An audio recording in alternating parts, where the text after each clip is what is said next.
Ducati sukses meraih gelar juara dunia keduanya di MotoGP lewat Francesco Bagnaia yang baru-baru ini mengunci gelarnya pada GP Valencia 2022. Gelar tersebut mengakhiri puasa gelar mereka yang terakhir diraih oleh legenda Casey Stoner pada tahun 2007 silam. Tak hanya itu, Ducati pun memborong hampir semua gelar sebagai berikut.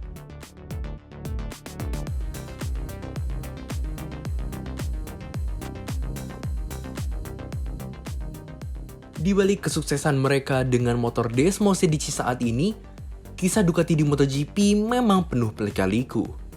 Berikut adalah video perjalanan Ducati di MotoGP.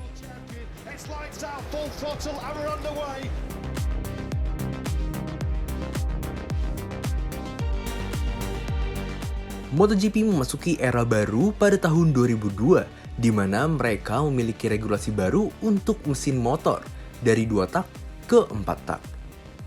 Atas dasar itu, Ducati memutuskan untuk bergabung ke MotoGP dan akhirnya masuk pada musim 2003 bersama pembalap Loris Capirossi dan Troy Bayliss. Pertama kalinya balapan di MotoGP, Ducati langsung tebar pesona dengan podium ketiga pada balapan perdana musim 2003 di Motegi lewat Loris Capirossi. Tak lama berselang pada balapan ke-6, mereka sudah sukses meraih kemenangan perdananya, lagi-lagi lewat Capirex pada balapan di Catalunya. Musim debutnya tersebut ditutup Ducati dengan 6 podium dari Capirossi dan 3 podium dari Bayliss. Capirossi mengakhiri musim di tempat ke-4, sedangkan Bayliss di tempat ke-6. What a dream start!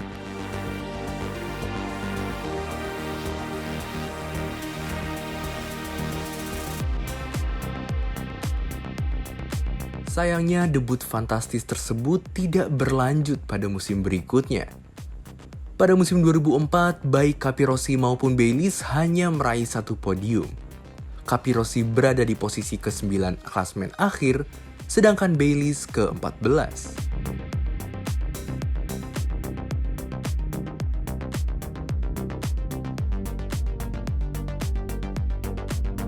Musim 2005, Ducati Marlboro Team berganti duet pembalap lewat Loris Capirossi dan Carlos Checa setelah Troy Bayliss memutuskan untuk hengkang ke tim milik Sito Pons, Camel Honda. Dengan Desmo Sedici GP5, Ducati mengalami peningkatan dibandingkan musim sebelumnya. Capirossi berhasil meraih 4 podium, termasuk 2 kemenangan di Jepang dan Malaysia. Sedangkan Checa berhasil meraih 2 podium ketiga. Capirossi pun mengakhiri musim di posisi ke-6, sedangkan Checa di posisi ke-9.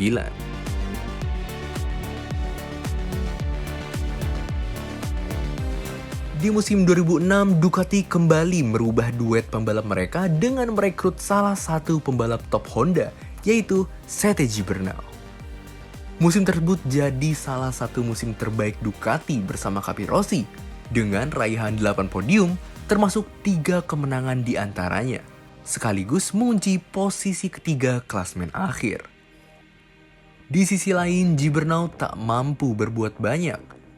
Adaptasinya dengan Ducati tak begitu mulus, juga diperparah oleh serangkaian cedera yang diraihnya. Yang terparah adalah pada insiden GP Catalunya tentunya. Musim tersebut ditutup dengan manis oleh Ducati dengan finish 1-2 pada balapan pamungkas di Valencia, berkat penampilan mengejutkan pembalap pengganti mereka, Troy Bayliss.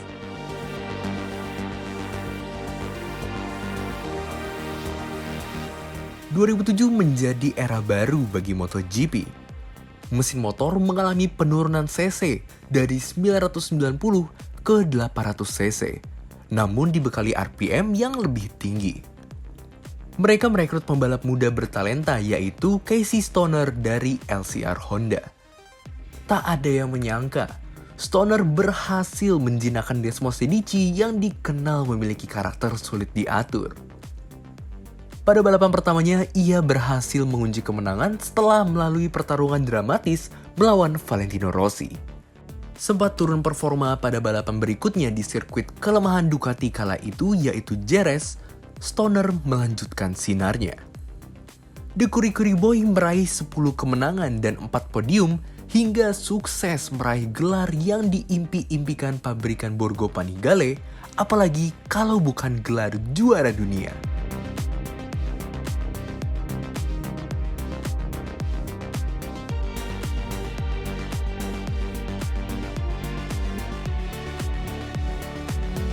Stoner dengan nomor satunya berduet dengan Marco Melandri. Stoner sejatinya tampil tak kalah baik dibandingkan musim sebelumnya, namun dua DNF beruntun menyusutkan asa juara dunianya sehingga jatuh ke tangan Valentino Rossi. Berbanding terbalik, rekan satu timnya Melandri gagal total di atas Desmosedici GP8. Terhitung ia hanya berhasil finish top 10 sebanyak 3 kali.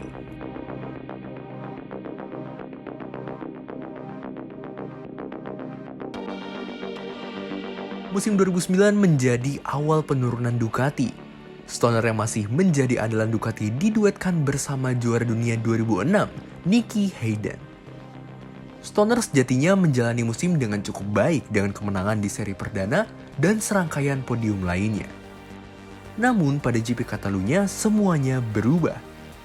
Stoner didiagnosa mengidap penyakit misterius, bahkan ia sempat muntah di dalam helm saat balapan. Seri-seri berikutnya Stoner masih cukup kompetitif hingga akhirnya pasca GP Inggris, Stoner memutuskan untuk beristirahat dan baru kembali pada 4 sesi terakhir. Total Ducati berhasil mengoleksi 9 podium, 8 dari Stoner dan 1 dari Hayden.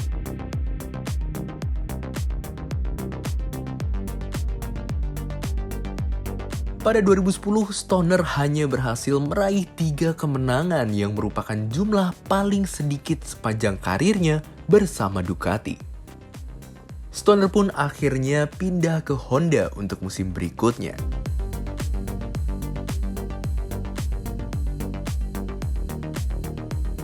Pada 2011, Ducati masih mempertahankan Nicky Hayden dan merekrut 9 kali juara dunia Valentino Rossi. Rossi diharapkan menjadi kombinasi sempurna. Pembalap Italia menang dengan motor Italia. Namun impian tersebut begitu sulit dicapai. Rossi kesulitan beradaptasi dengan karakter liar dari Desmosedici, karakter yang sangat jauh dibandingkan Yamaha YZR M1. Baik Rossi maupun Hayden hanya berhasil mengoleksi 1 podium ketiga. Keduanya mengakhiri musim di posisi ke-7 dan ke-8.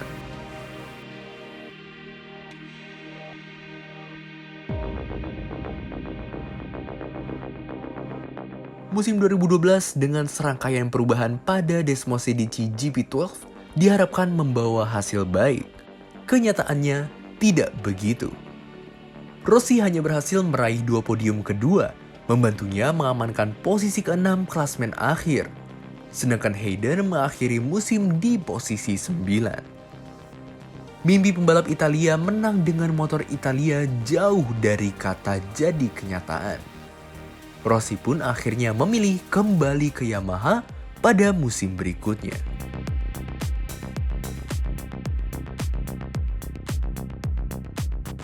Ducati merekrut Andrea Dovizioso pada musim 2013 dari tim Tech 3 Yamaha untuk menggantikan Rossi. Namun motor Ducati masih belum menunjukkan performa yang baik. Dovizioso dan Hayden mengakhiri musim di posisi 8 dan 9.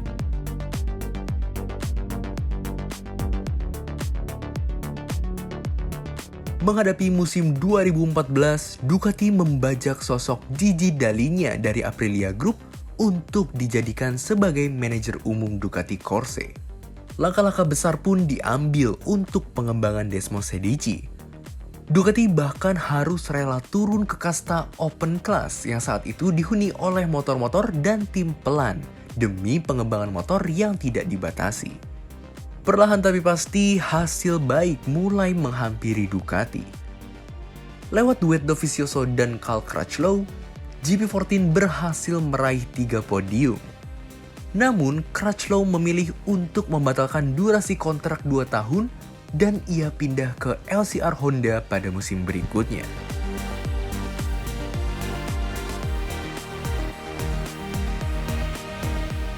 Crutchlow hengkang. Ducati mempromosikan pembalap mereka dari Pramac Racing, yaitu Andrea Iannoni. Bersama duet Andrea, hasil mulai terlihat. Mereka mengamankan double podium pada balapan pembuka di Qatar. Kemudian 6 podium tambahan sukses disumbangkan dua pembalap Italia tersebut. Iannoni mengakhiri musim di peringkat 5, sedangkan Dovizioso di peringkat 7.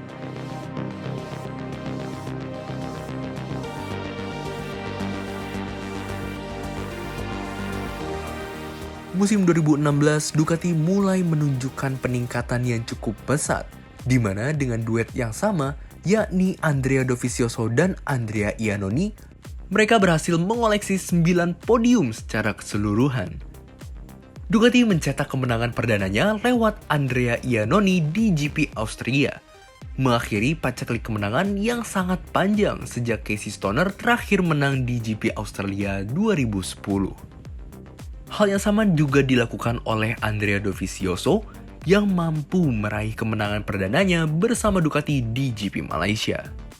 Dovizioso menutup musim dengan menempati posisi kelima, sedangkan Iannoni yang sempat absen beberapa seri akibat cedera menempati posisi ke-9.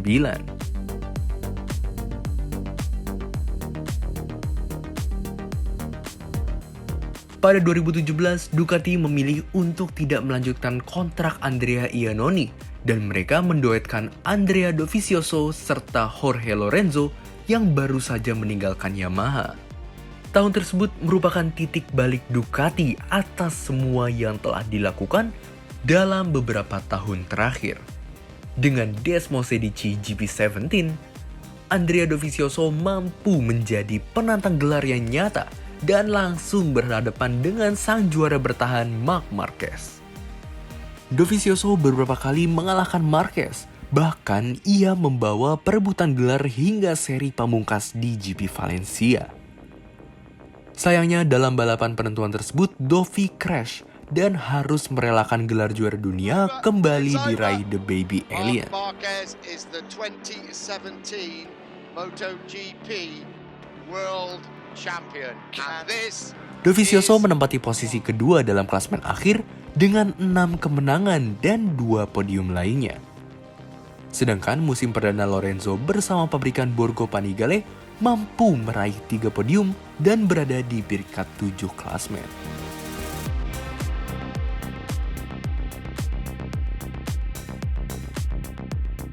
Pada 2018, Ducati semakin kompetitif. Desmosedici GP18 kembali menjadi ancaman. Jorge Lorenzo yang mulai klop dengan motornya ditambah Andrea Dovizioso yang mempunyai motivasi tinggi setelah musim yang mengesankan di tahun sebelumnya, Ducati benar-benar tampil kuat dengan kedua pembalapnya. Dovizioso kembali menjadi lawan utama Marc Marquez dalam perebutan gelar juara dunia. Namun, ia kembali gagal meruntuhkan dominasi Marquez. Desmo Dovi mengakhiri musim di peringkat kedua dengan meraih 4 kemenangan dan 5 podium lainnya. Sedangkan Lorenzo yang sempat dibekap cedera yang mengharuskannya absen di beberapa seri, hanya mencetak 4 podium dan 3 diantaranya adalah kemenangan. Porfuera menutup musim di peringkat ke-9. Lorenzo sendiri telah memutuskan tidak akan melanjutkan kerjasamanya dengan Ducati sejak pertengahan musim, dan memilih pergi ke Honda sebelum akhirnya pensiun di akhir musim 2019.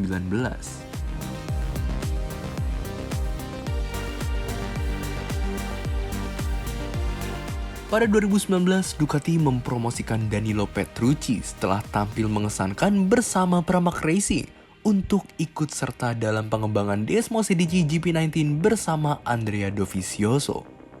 Di tahun tersebut, lagi-lagi Ducati menjadi penantang gelar lewat Andrea Dovizioso.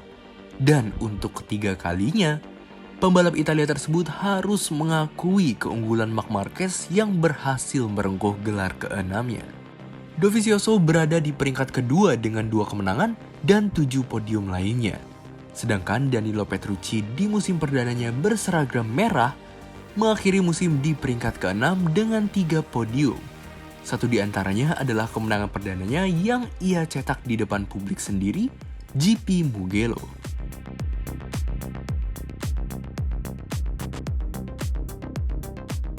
Pada 2020, Ducati masih mempertahankan duet Andrea Dovizioso dan Danilo Petrucci. Tahun tersebut juga menandai musim tersulit Ducati pasca meraih banyak capaian dalam beberapa musim terakhir. Andrea Dovizioso yang masih menjadi ujung tombak Ducati gagal melanjutkan tren positif yang telah ia tunjukkan dalam 3 musim sebelumnya. Dovizioso hanya meraih 1 kemenangan di GP Austria dan 1 podium lainnya yang dicetak pada balapan pembuka GP Jerez. Musim yang hanya berjalan selama 14 seri tersebut ditutup Dovi dengan menempati posisi keempat dalam klasmen akhir. Hal serupa juga terjadi pada Danilo Petrucci yang hanya meraih 1 kemenangan di GP Prancis dan ia mengakhiri musim di peringkat ke-12.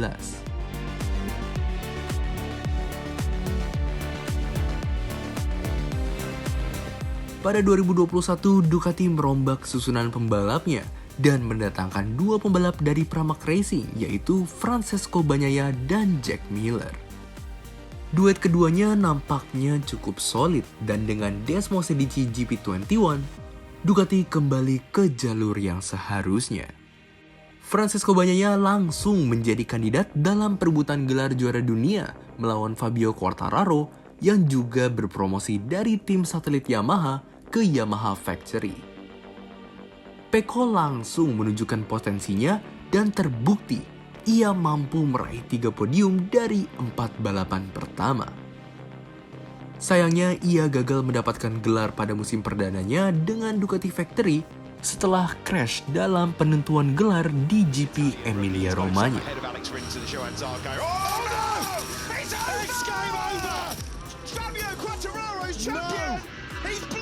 Pecco menempati peringkat kedua dalam klasmen, yang mana secara keseluruhan pembalap Italia tersebut mengoleksi 4 kemenangan dan 5 podium lainnya. Sedangkan Jack Miller juga tampil cukup baik dengan 2 kemenangan dan 3 podium lainnya. Jackass menutup musim dengan menempati peringkat keempat.